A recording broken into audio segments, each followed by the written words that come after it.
એમના શબ્દો એમને યાદ નહીં હોય, મને યાદ છે. સવજીભાઈ આજે ઉદ્ઘાટન કરી પાંચે સરોવર પર જ્યારે નજર પડી તો મન ખાલી આનંદિત નથી થયું, આત્માને પણ અદ્ભુત શાંતિ મળે એવું કામ કર્યું છે.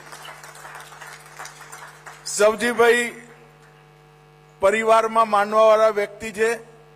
બધા ભાઈઓ, ગોવિંદભાઈ, બીજી પેઢી, ત્રીજી પેઢી, બધાનો પરિચય કરાવી દીધો. મગર હું સવજીભાઈને એક વાત કહેવા માંગુ છું.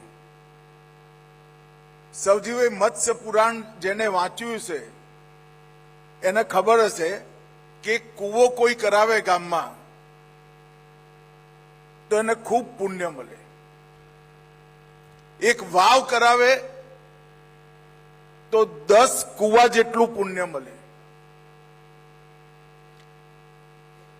એક પુત્ર એનો સારો પાકે, એક દીકરો સારો પાકે તો 10 વાવ જેટલું પુણ્ય વ્યક્તિને મળે. અને એક તળાવ બનાવે તો 10 દીકરાઓ જેટલું પુણ્ય તમે કમાઓ. આ મત્સ્ય પુરાણનું વિધાન છે.